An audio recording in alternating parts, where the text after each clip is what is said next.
नमो तस्सा भगवतो अरहतो सम्मा सम्बुद्धस्सा। नमो तस्सा भगवतो अरहतो सम्मा सम्बुद्धस्सा। नमो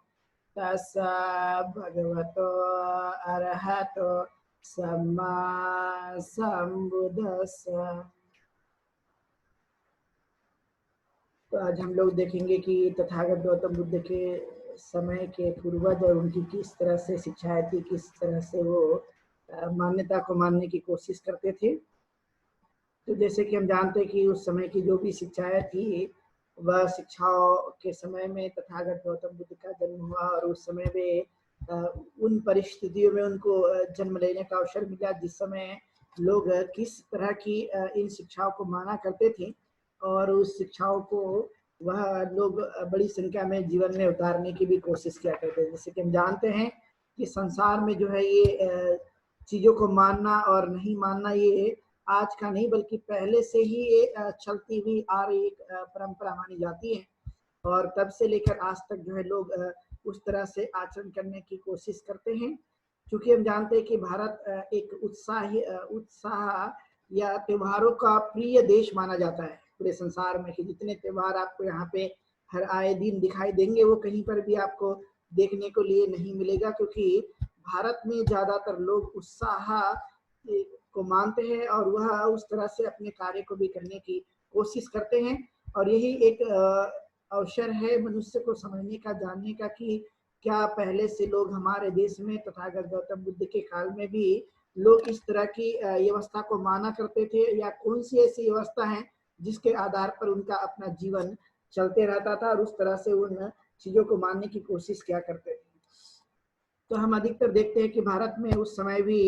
एक प्रकार से वैदिक व्यवस्था थी और उस वैदिक व्यवस्था के आधार पर लोग जो है जीवन को जीने की कोशिश किया करते थे और उस आधार पर ही लोगों की जीवन शैली बनी थी।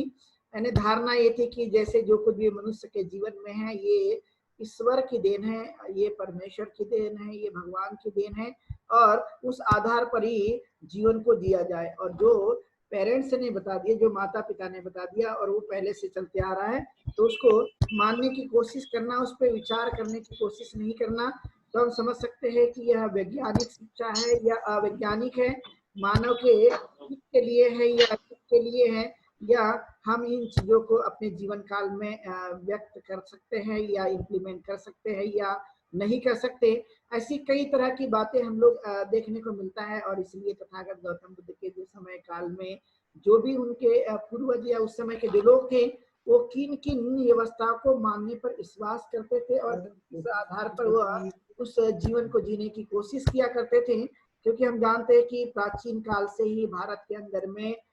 वैदिक और श्रमण संस्कृति अस्तित्व में रही है और वो वैदिक और श्रमण संस्कृति जो एक अलग अलग विचारधारा के रूप में जानी जाती है, यानी एक समझ लीजिए कि कल्याणकारी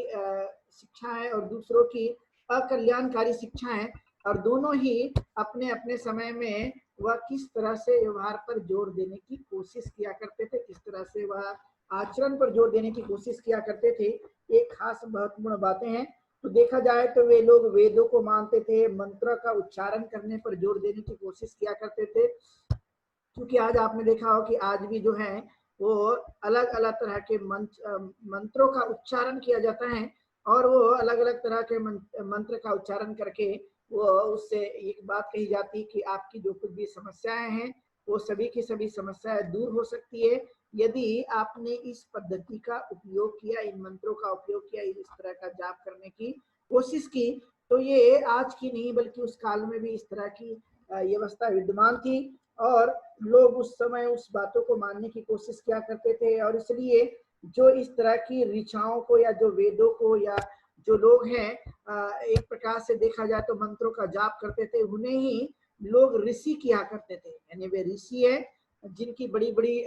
जटाएं हो, जिनकी बड़ी बड़ी दाढ़ी हो, तो वे लोग एक प्रकार से ऋषि कहे जाते थे और उनको इस तरह से माना जाता था कि ये मंत्रों का उच्चारण करते हैं, ये काफी श्रेष्ठ हैं, काफी जानते हैं और इनके माध्यम से कुछ समस्या को दूर करने की भी कोशिश किया करते हैं। ऐसी तमाम बातें जो है वह माना करते थे और उसी आधार पे उनका नाम पड़ गया ऋषि, जो मंत्रों का जाप करता हो, जो वेदों की शिक्षाओं को मानता हो, जो अलग अलग की तरह की परंपराएं जो एक प्रकार से मानव के उस जीवन में मंत्रों का उच्चारण करके परिवर्तन लाने की कोशिश किया करता हो, तो उस तरह से वह कहा गया कि ये ऋषि लोग हैं और इस तरह से वे जीवन को जीने के लिए आगे बढ़ने की कोशिश किया करते थे। तो आपने देखा हो कि इसके लिए अलग अलग तरह के उन्होंने प्रार्थनाएं करना शुरू कर दिया, उन्होंने कई देवों देवतियों को मानना शुरू कर दिया और उसके आधार पर उनकी निर्मित की गई। जैसे कि हम जानते हैं कि आज भी लोग, बहुत सारे जो लोग हैं वो जानते हैं कि संसार में बहुत सारे जो देवी देवता है वो भारत के अंदर में जन्मे हैं और उनको बनाया गया, और तब से लेकर आज तक जो है इस तरह की परंपराएं देखने को हमें मिलती है। समय काल परिस्थिति में वे लोग नई नई चीजों को सोचकर जो है वो भगवान की निर्मित करते रहते हैं और उसे बताने की कोशिश करते हैं। तो जैसे कि जानते हैं कि उन्होंने बनाया इंद्र को, उन्होंने बनाया वरुण को, उन्होंने अग्नि को बनाया, सोम को बनाया, ईशान को बनाया, प्रजापति को बनाया, और ऐसे कई तमाम आप देख सकते हैं आज वर्तमान में भी कि 33 करोड़ के बारे में ये बात कही जाती है कि 33 करोड़ है, और उस काल में भी इस तरह से लोग माना करते थे, बुद्ध के स्वयं काल में भी। तो इन्हीं सभी चीजों को उन्होंने देखकर एक प्रकार से निर्णय लेने की कोशिश की कि ये तो ठीक नहीं हो रहा है। संसार में मनुष्य रहता है, लेकिन मनुष्य को जिन कामों को करने के लिए बताया जाना चाहिए वो बिल्कुल भी नहीं बताया जाता है। लेकिन जो काम से मनुष्य की बुद्धि का विकास होने की संभावना नहीं है, ऐसे कार्यों को ज्यादा बताने की कोशिश की जाती है, और इसलिए वह एक प्रकार की अवैज्ञानिक शिक्षाएं हैं, और उस अवैज्ञानिक शिक्षा का मानव के जीवन में कभी भी उसे उतार कर कभी भी विकास नहीं किया जा सकता। और तब से लेकर आज तक यही बातें हमें देखने के लिए मिल रही हैं कि वह परंपरा सिर्फ उस काल में नहीं बल्कि उस काल से अभी तक भी चलते आ रही है, और उसे लोग मानते हैं, उस पर विश्वास करते हैं और उसको बढ़ाने की कोशिश भी किया करते हैं। और बहुत सारे जो ऐसे लोग थे, वे लोग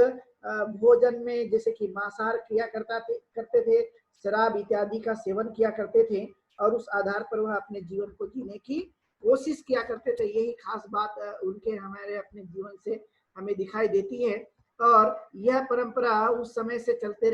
रही, और आज भी आप देखते होंगे कि ये परंपराएं बंद नहीं है, बल्कि आज भी लोग जो हैं उस तरह से मानने की कोशिश करते हैं जो पहले से चलते आ रही है। क्योंकि मनुष्य एक ऐसा जीव है जो देख देख कर भी वह सीखते रहता है, यानी जो देखेगा वही सीखने की कोशिश करता है। वह बहुत ही कम लोग होंगे जो बिना देखे भी कोई चीजों का अनुभव ले लेते, लेकिन ज्यादातर संख्या में देखा गया है कि लोग जो है जिन चीजों को देखते हैं तो उनको वो बच्चे से ही बड़े होते तक उन चीजों को सीखने की कोशिश किया करते हैं। और यही बातें हम प्राचीन काल से आज तक देखने की कोशिश कर रहे हैं कि इस तरह की जो बातें हैं वो दिखाई देती है, और अलग अलग समय में लोग जो है इस तरह की चीजों को मानने की कोशिश किया करते थे। और यही कारण है कि जो वैदिक जो धर्म है या वैदिक जो शिक्षाएं हैं उस काल की, उसकी एक खास समस्याएं थी। वो समस्या ये थी कि वह अक्सर मानव के कल्याण के लिए कोई बात नहीं किया करते थे कि मनुष्य का कल्याण कैसा होगा, मनुष्य की तरक्की कैसी होगी, मनुष्य विकास कैसे करेगा, मनुष्य सुख से और शांति के साथ कैसे जीवन यापन कर सकता है। वो सिर्फ और सिर्फ ज्यादातर बातें बताने की कोशिश करते थे कि मनुष्य जो है वह कैसे किस तरह से अब इन जपों को या इन मंत्रों को मान सकता है, और किस तरह से अपने जीवन काल में संसार की उत्पत्ति हुई है, उस आधार पर उन बातों को जानने के लिए ज्यादा जोर दिया करते थे। लेकिन जीवन की हकीकत या जो वास्तविकता है जिससे मनुष्य के जीवन में परिवर्तन आता है, जिससे मनुष्य की तरक्की होती है, इस तरह की बातों को कोई भी नहीं बताया करता था। इस तरह से कोई भी लोग जो है इन बातों पर ध्यान देने की कभी कोशिश नहीं किया करते थे। और यही कारण है कि उस समय से इस तरह की परंपराएं चलते आ रही थी, यानी उनका कोई जो भी कोशिश था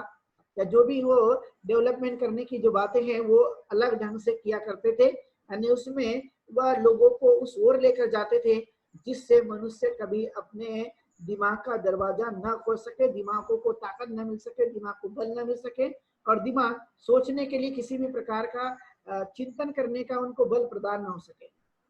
यही खास बात जो है उनकी इस शिक्षाओं में हमें दिखाई देती है। और इसलिए प्रकृति का या जो सृष्टि है, सृष्टि की उत्पत्ति कैसे हो गई, सृष्टि किस तरह से बनाई गई है, किसने बनाई है, और संसार में आने वाला समय कैसे होगा, इस पर ही वह ज्यादा जोर देने की कोशिश किया करते थे। लेकिन मानव का कल्याण कैसे हो सकता है, मानव कैसे सुखी बन सकते हैं, इस पर उनका कोई भी विशेष जोर नहीं था। और इसलिए लोग जो है जब इन चीजों को बताने की कोशिश करते थे तो लोग काफी भयभीत होते थे, क्योंकि भय वाली बातों का प्रचार प्रसार किया करते थे। लेकिन जिससे भय दूर हो जाए, इन बातों पर वो कभी भी जोर नहीं दिया करते थे। जिन बातों से मनुष्य के चित्त में ज्यादा से ज्यादा भय निर्माण होगा, जिससे मनुष्य डरा रहेगा और डर के मारे अलग अलग प्रकार के काम को करने की कोशिश करेगा, इस तरह से वह शिक्षा को देने की काम करते थे। और यही कारण है कि लोग जो है सोचने पर मजबूर नहीं हुआ करते थे, चिंतन नहीं किया करते थे, जानने की कोशिश नहीं किया करते थे। और यही एक हमें उस समय की एक पीड़ा दिखाई देती है कि जो मानव था वो ज्यादा चिंतनशील नहीं था, ज्यादा विचार नहीं कर सकता था। और इसलिए आपने देखा होगा कि आज के समय में भी यदि हम इस बातों को लेते हैं तो आप आज भी देखेंगे कि जो मेजोरिटी ऑफ पीपल्स है या जो बहुसंख्यक अभी भी लोग दिखाई देते हैं, वे अभी भी ज्यादा चिंतन नहीं करते, ज्यादा विचार नहीं करते, ज्यादा विचार करने पर जोर देने की कोशिश नहीं किया करते हैं। वह एक प्रकार से जो चलते आ रही है परंपरा, उस पर विश्वास करने की कोशिश करते हैं। और वह भी इसलिए करते हैं क्योंकि उनकी धारणा होती कि ये पहले से चलते आ रहा है और इसको किसी न किसी ग्रंथों का, किसी न किसी देवियों का, किसी न किसी देवताओं का, यानी किसी न किसी वह महान व्यक्तियों का इसके पीछे का जो हाथ है। और इसलिए वह उस पर वह ज्यादा चिंतन करने की कोशिश नहीं करते। लेकिन तथागत गौतम बुद्ध ने ठीक मनुष्य के जीवन में सोचने के लिए और विचार करने के लिए, चिंतन करने के लिए यह प्रेरणा देने की कोशिश की। और तब से मनुष्य जो है वह चिंतनशील बनते रहा और विचार करते रहा। और यही कारण है कि उन्होंने अपने जीवन काल में कुछ बातों को समझकर, जानकर उसे आगे बढ़ाने की उन्होंने कोशिश की। और उस आधार पर ही उनका जीवन बनने के समय में हम देखते हैं कि काफी कुछ परिवर्तन उस समय में आया है। और यही जीवन में हमें समझने के लिए योग्य है, क्योंकि बहुत सारे जो लोग होते हैं आज भी संसार में, ज्यादातर वो इस तरह के ही जीवन को जीने की कोशिश किया करते हैं। और वो ज्यादातर इस तरह की भावनाओं को बढ़ाने की कोशिश किया करते हैं। और यह उनकी भावना थी कि जो मनुष्य का जो जीवन है, वो जीवन किस तरह से बना है और किस तरह से वो काम करता है। और इसलिए सूर्य और विद्युत और अग्नि और जो जल है, यह इसके जो बीच है वो विद्यमान है, ये उनकी ऐसी धारणा थी। और इसी से ही एक प्रकार से मनुष्य का अस्तित्व निर्माण होता है। और उन्होंने जो तत्वों की संख्या है वो ज्यादा रखी है। जैसे कि हम जानते हैं कि तथागत गौतम बुद्ध ने जिन बातों के तरफ में हमें इशारा किया, जिन बातों को बताने की कोशिश की, लेकिन वे सभी के सभी जो तत्व हैं वो मानव के जीवन में वह एक प्रकार से प्रासंगिक है। वह एक प्रकार से हमें अपनी बुद्धि को एक कसौटी पर खरी उतरने के लायक हमें दिखाई देता है। लेकिन इन्होंने जो बात बताई है वह अतार्किक महसूस होती है। और इस तरह से उनने अलग अलग समय में अलग अलग बातों को कहने की कोशिश की। और आपने देखा हो कि वे अपनी एक बातों पे वो हमेशा स्थिर नहीं रहते। कुछ मंत्रों के उच्चारण के लिए तो वे हमेशा स्थिर रहते हैं, लेकिन वह कुछ बातें होती है वो काल परिस्थिति के आधार पर बदलने की कोशिश किया करते हैं। और उस आधार पर वह अपने जीवन में किस तरह से इन बातों को बढ़ाने के लिए लोग कैसे इसका अनुकरण करेंगे, उस पर ज्यादा जोर देने की कोशिश किया करते हैं। और यही कारण है कि आपको ये इस शिक्षाओं का, उनके प्रचार और प्रसार जो है वो बड़ी संख्या में दिखाई देता है, क्योंकि वह इस तरह से उन्होंने बातों को फैलाने की कोशिश की। और ये सिर्फ आज का नहीं, तथागत गौतम बुद्ध के काल में भी इस तरह की परंपराएं मौजूद थी, इस तरह की बातें मौजूद थी। और उस आधार पर ही वे जीवन को जीने की कोशिश किया करते थे। और इसलिए इस तरह की बातें हमें दिखाई देती है। और वह अनगिनत बातें जो उन्होंने कही है, जो अनगिनत बातें, जो अनगिनत तथ्य उन्होंने लोगों के सामने प्रकट किए, लेकिन वह अनगिनत तथ्य भी वह मनुष्य के जीवन में अनुकरणीय नहीं है, विचार करने योग्य नहीं है, जीवन में उतारने योग्य नहीं है। मनुष्य जो है एक प्रकार से जन्म लेने के बाद में वह यदि उसकी इच्छा है या नहीं है ये नहीं जाना जाता, लेकिन वह उस पे हर चीज थोपने की कोशिश की जाती है। आपने अक्सर इस चीजों को देखने की कोशिश किया होगा कि जन्म हो गया जिस घर में, तो उस घर में जो परंपराएं चल रही है, जो संस्कार चलते हैं या जो जीवन पद्धति चलती है, इसे ही माना जाए। उन्हें एक प्रकार से स्वतंत्रता नहीं दी जाती है। लेकिन ये आज की परंपरा नहीं, बल्कि पहले से इस तरह की जो परंपरा है वो चला करती थी, और उस आधार पे बहुत सारे जो लोग हैं वो जीवन को जीने की कोशिश करते थे। और इसलिए आपने देखा हो कि यदि उससे कोई अलग कदम उठाने की यदि कोशिश करे, अलग तरह से शिक्षा को लाने की कोशिश करे, तो उसके लिए षड्यंत्र रचा जाता था, उसके लिए खिलाफ में बात कही जाती है, उसको एक प्रकार से नीच माना जाता था, और वह कहीं ना कहीं वह स्वाभिमानी जीवन से वंचित रह सके, इस तरह की विधि और विधान को तैयार करने की कोशिश किया करते थे। और यही कारण है कि आपने देखा हो कि लोग जो है डरने के कारण कुछ अच्छी चीजों को अपने जीवन काल में उतारने के लिए वो ज्यादा प्रयत्नशील नहीं बना करते थे, वो ज्यादा अपने जीवन काल में उन चीजों को नहीं उतारा करते थे। ऐसी कई तरह की बातें दिखाई देती हैं, और यही कारण है कि मनुष्य जो है इन चीजों के लिए वह प्रयत्न नहीं करता, अपने जीवन में उन चीजों को दिमाग के आधार पर उसे जोर देने की कोशिश नहीं करता, और जानने और समझने की कोशिश नहीं करता। ये अंतर मनुष्य के जीवन काल में हमें बड़े स्तर पे दिखाई देता है कि जो पहले से हैं उसे ही चलाए रखने की कोशिश करना, लेकिन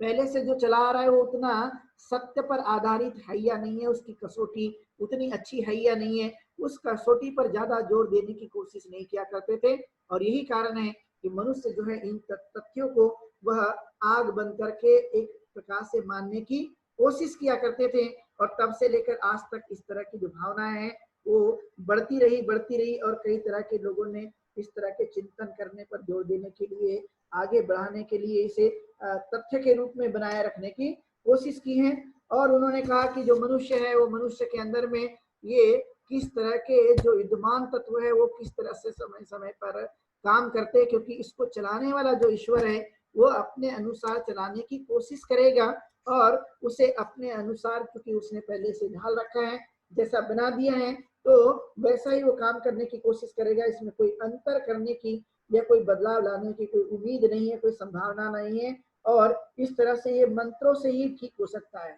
यदि कोई दिक्कत आ गई है, कोई परेशानी आ गई है, तो मंत्रों का ही उच्चारण करो, उस मंत्र से ही लोग ठीक हो सकते हैं। तो आपने देखा हो कि यदि मान लिया जाए कि उस तरह के यदि लोग अभी भी मानते, और तथागत गौतम बुद्ध भी उन शिक्षाओं को अपने पूर्वज के उस समय के जो लोग मानते थे उन चीजों को यदि वो मानने की कोशिश करते, तो आप समझ सकते हैं कि क्या वे लोगों को एक कल्याणकारी जो मार्ग है वो कल्याणकारी मार्ग की तरफ में लोगों को ला नहीं सकते थे। लेकिन उन्होंने इसके ठीक अलग काम पर विश्वास करने की कोशिश की, अलग विचार पर विश्वास करने की कोशिश की, अलग धारणाओं को उन्होंने अपने जीवन के हकीकत से जोड़ने की कोशिश की। और जब हकीकत से जोड़ने की उसे कोशिश की, तो उन्होंने सत्य को ढूंढ निकाला, सत्य को जानने की कोशिश की, और वही चीजें उनके जीवन में काफी एक सफलता के तरफ में उन्हें लेकर जाने वाली जो तथ्य हैं, जो सत्य पर आधारित थे, वो उन्हें अपने जीवन काल में दिखाई देते हैं। और यही प्रमुख बातें हैं जो इम्प्लीमेंट करने के लिए योग्य है। और उन्होंने किसी को भी थोपा नहीं है, मानने के लिए मजबूर नहीं किया, किसी पर प्रेशर निर्माण नहीं किया। उन्होंने पूरी तरह से स्वतंत्रता दे रखी है कि आप लोगों को जो मैं विचार देता हूँ, और आप इस विचार से यदि आपको लगता है कि यह विचार अनुकरणीय है, ये हमारे अपने जीवन को सुखी और शांति की तरफ ले जाने वाला है, तो हम इसे मान सकते हैं, और जीवन में इसकी प्रैक्टिस की जा सकती है, इसका अभ्यास किया जा सकता है, और अपने जीवन का एक अभिन्न अंग इसे हम बना सकते हैं। इन सभी बातों की तरफ में उन्होंने विशेष तौर पे जोर देने के लिए बातों को कहने की कोशिश की है। और इसलिए वह उस समय का जो कुछ भी ऋषि हुआ करते थे, वह ऋषियों का अलग अलग अपना एक दर्शन था, अलग अलग अपनी उनकी एक धारणाएं थी, और उस धारणा के आधार पर ही वह अपने जीवन को जीने के लिए तत्पर रहते थे। तो कुछ तो यह सच्चाई को जानने के लिए लगातार लगे रहते थे, लेकिन कुछ ऐसे हैं कि जो बिल्कुल भी वह विचार नहीं किया करते थे, चिंतन नहीं किया करते थे, कुछ जानने और समझने की कोशिश नहीं किया करते थे, और वो जो चल रहा है उसे ही चलाने के लिए वह विश्वास करते थे। जैसे कि आज भी आपने देखा होगा कि बहुत सारे जो लोग हैं संसार में, वह उसी चीजों को आगे बढ़ाए रखने की कोशिश करते हैं। उससे आगे की जो सीमा होती है उसको लांघने की कोशिश नहीं करते। जैसे थे वैसे ही बने रहो, उससे आगे का कोई विचार करने की कोई आवश्यकता नहीं है। लेकिन मानवीय रूप से जब मनुष्य बना हुआ है, मनुष्य के अंदर में एक ऊर्जा और एक शक्ति और एक ताकत है, तो ऐसे समय में इंसान के अंदर में परिवर्तन की और कुछ अपने जीवन में कुछ सोच और कुछ चिंतन लाने के, उसके आधार पर कार्य को और भी अंजाम तक पहुंचाने की जो ताकत मिली है, इसका भरपूर उपयोग किया जा सकते हैं। उसे अपने जीवन काल में एक तरक्की के मार्ग के साथ में सुखदायी मार्ग बनाने के लिए जो कुछ भी हमें विचार मिले हुए हैं, तो उस आधार पे अपनी जीविका को चलाने रखने के लिए हमें प्रयत्नशील बने रहना चाहिए। उस समय के जो लोग थे वह प्रयत्न करने पर ही जोर नहीं देते थे, क्योंकि उन्हें ये बात पता नहीं थी कि सब कुछ परिवर्तनशील है, सब कुछ बदलता है। उनको लगता था कि ये सभी बातें जो है वो पहले से बनी हुई है और बननी हुई है, तो इसमें कोई परिवर्तन लाने की संभावना नहीं पाई जा सकती है। यानी जो चीज पहले से निर्मित हो चुकी है उसमें कोई अपने द्वारा कोई परिवर्तन लाने की संभावना नहीं पाई जाएगी। यानी जैसा है वैसा ही वो सब कुछ बनकर रहेगा। इसमें आगे की जो कुछ भी तरक्की के जो मार्ग है, जो साधन है, जो हमारे लिए विचार है, उस पर चलना वो बिल्कुल भी नहीं चाहते थे। और इसलिए खास बात है कि अपने अंदर की जो निर्णय लेने की ताकत है उनकी वो अपने अनुसार नहीं थी, बल्कि वह डिपेंड थे दूसरे के ऊपर में। और जब डिपेंड दूसरे के ऊपर में थे, और इसलिए निर्णय लेने की जो उनके अंदर की जो असली ताकत है, वो कहीं ना कहीं उस पर एक लगाम लगा हुआ था, और उसमें वह परिवर्तन बिल्कुल भी नहीं ला सकते थे। और यही कोशिश उस काल में तथागत गौतम बुद्ध के सामने जब ये हुआ और उन्होंने अपने आंखों से देखने की सब कोशिश की, उस समय के सांस्कृतिक और धार्मिक और सामाजिक और सभी जीवन को, तो उन्होंने इसका ठीक ठीक पता लगाने की कोशिश की है कि ऐसा जो चल रहा है ये तो मनुष्य के खिलाफ में, मनुष्य के जीवन के खिलाफ में है। जो उनके जीवन में सब चीजें मिलती है, लेकिन वो अपने जीवन में वही चीजों को करते रहते हैं और उसमें परिवर्तन लाने की जो हिम्मत है वो अपने जीवन में भी नहीं और दूसरों के जीवन में भी हिम्मत लाने की कोशिश नहीं करते। और यही हमें चीजों को देखने के लिए दिखाई देता है। और यही कारण है कि जो लोग हैं उस समय के इस तरह के विचारों पर विश्वास रखने के लिए वो कोशिश किया करते थे, और उस आधार पर उनका जीवन बनते जाता था, और बनते ही वह उसको अमल में लाने की कोशिश किया करते थे। आज भी आपने देखा होगा, गरीब से गरीब आदमी भी गरीब बना रहेगा, एक अस्वस्थता आदमी यानी बीमार आदमी भी बीमार बना रहेगा, लेकिन वह मानेगा एक प्रकार से उन्हीं को जिन पे उनका विश्वास है, क्योंकि उनको लगता है कि वही हमारे जीवन में सब कुछ करते रहते हैं, वो सभी हमारे जीवन काल में परिवर्तन लाने की कोशिश किया करते हैं। और इसलिए यह जीवन उनका हमेशा इस तरह का बना रहता है, क्योंकि वो चिंतन मनन करके आगे बढ़ने की जो सीमा रेखा है उसके पार जाने की वह कोशिश नहीं किया करते हैं। और जब वो कोशिश नहीं किया करेंगे तब तक जो है वह कुछ प्राप्ति की संभावना नहीं पाई जाती है। इसके लिए हिम्मत के साथ आगे बढ़ना, यानी जैसे आपने देखा होगा कि जीवन एक रिस्क है, जीवन एक वो चीज का नाम है जिसमें कुछ ना कुछ मनुष्य को वो चीज करनी पड़ती है। मतलब पार जाने के लिए मनुष्य को कहीं ना कहीं वो विचार करने की कोशिश करना पड़ता है, और जब वो बल मिल जाता है तो ऑटोमेटिकली अपना मार्ग प्रशस्त होता है, और उस प्रशस्तता के आधार पर मनुष्य का जीवन जी सकते हैं। तो उस काल में एक कपिल दार्शनिक थे, और वो कपिल दार्शनिक का अपना एक निजी मत था, एक निजी विचार थे, और उस आधार पर ही वह अपने विचारों को लोगों के सामने प्रस्तुत करने की कोशिश किया करते थे, जिसको हम जानते हैं कि उनका एक सांख्य दर्शन था।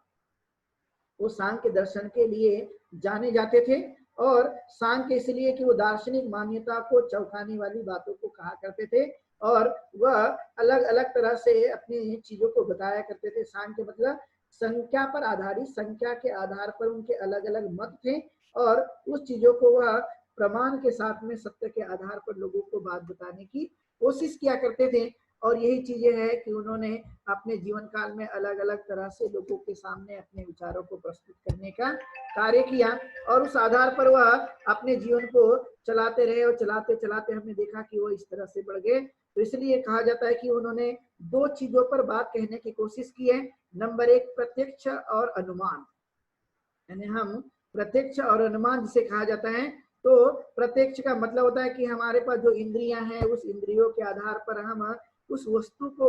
अपने चित्त के माध्यम से जानने की कोशिश करें, कि चित्त तो हमारे पास है, मन तो हमारे पास में है, और हम हकीकत रूप से अपनी इंद्रियों के सहारे उस चीजों का अनुभव करने की कोशिश करें कि क्या वह अपने जीवन में प्रायोगिक तौर पर, क्या वह अपने जीवन में एक प्रकार से देखा जाए तो किस तरह का अनुभव देती है, और उसे हम साक्षात कैसे हम उसको समझ सकते हैं। तो उसके लिए उन्होंने कुछ खास 3 प्रकार के जो हैं वह अनुमान की बातों पर जोर देने के लिए बातों को कहा। तो वे कहते हैं कि कारण से कार्य का अनुमान लगाया जाता है। जैसे आपने देखा होगा कि यदि कोई कारण है तो कारण से ही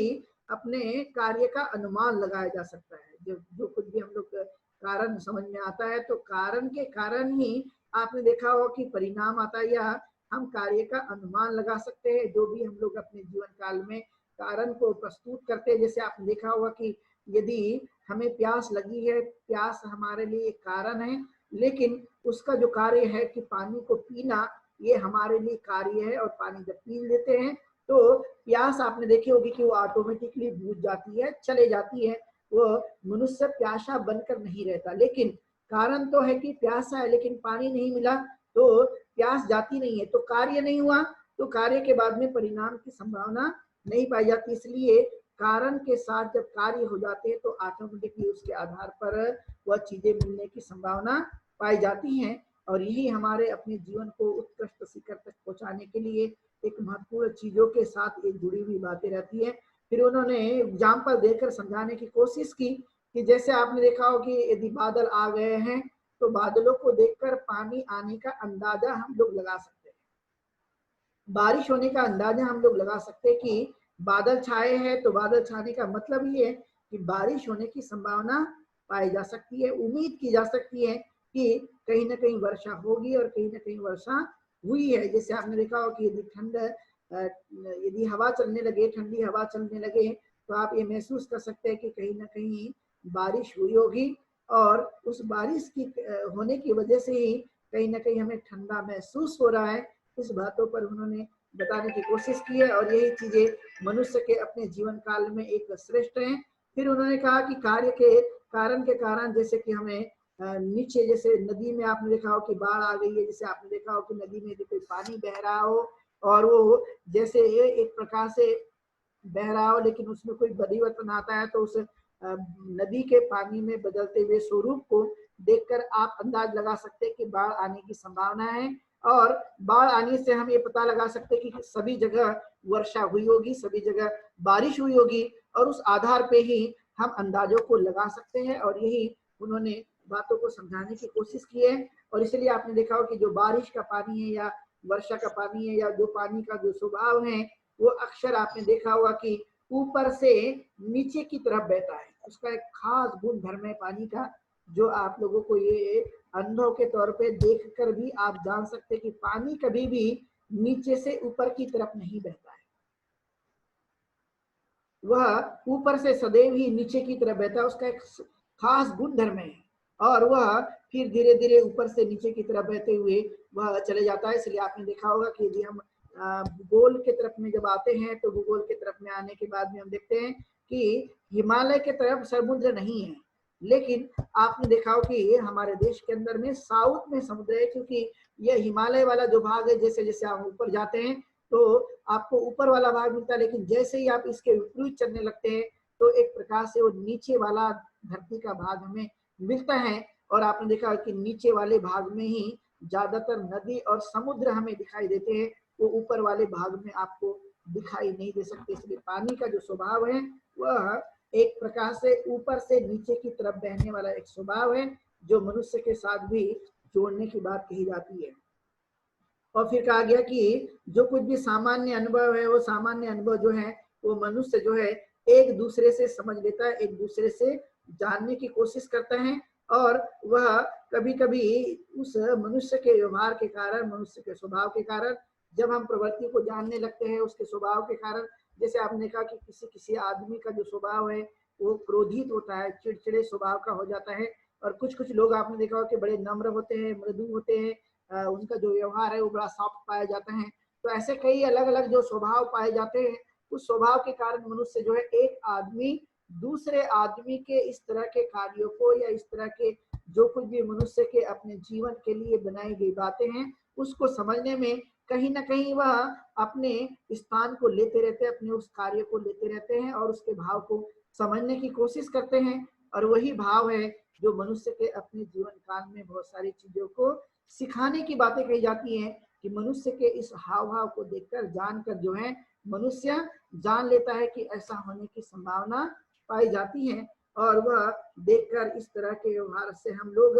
जानकर समझकर उसे हम वर्णन करने की कोशिश करते हैं। तो आपने देखा होगा कि मान लिया जाए कोई व्यक्ति है, उस बारे में उसके बारे में यदि कोई भविष्यवाणी करने लगे तो आपने देखा होगा कि बहुत सारे जो लोग हैं संसार में पहले से ही भविष्यवाणी किया करते थे और उसके बारे में बताने की कोशिश करते थे। तो आपने देखा होगा कि एक साइकोलॉजी का यानी मनोवैज्ञानिक एक जीवन होता है और मनोविज्ञान यानी जो मन का विज्ञान है वो काम करने की कोशिश करता है। आप किसी को भी देखकर दुखी देखकर ये अंदाज लगा सकते हैं कि कुछ न कुछ इसके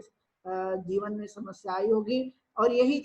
यदि किसी कोई आदमी प्रसन्न है तो बहुत खुश है तो उसको देखकर भी आप अंदाज लगाने की कोशिश कर सकते हैं कि यह जो व्यक्ति है वह एक प्रकार का प्रसन्न होने का कारण है कि वो कहीं ना कहीं अच्छा है, उसके जीवन में यश है, उसके जीवन में कुछ न कुछ अच्छा चल रहा है। लेकिन जैसे ही आप इस चीज का पता लगाएंगे कि वह दुखी है तो आप ऑटोमेटिकली जान लेंगे कि कहीं ना कहीं किसी न किसी बात की समस्याएं चल रही है। तो यही एक मनुष्य के जीवन काल में एक व्यक्ति दूसरे व्यक्ति के उस हाव भाव को देखकर उस चीजों को जानकर मनुष्य अनुमान लगा सकता है और अनुमान से ही मनुष्य चीजों को कहने की कोशिश करता है। लेकिन 100% किसी के बारे में उसके मन के बारे में बताना काफी मुश्किल है। लेकिन व्यवहार को देखकर मनुष्य कुछ हद तक तो वर्णन करने की संभावना पाई जाती है और यही मनुष्य के जीवन में एक समझने की दृष्टि से एक महत्वपूर्ण बातों को हम लोग समझते रहते हैं।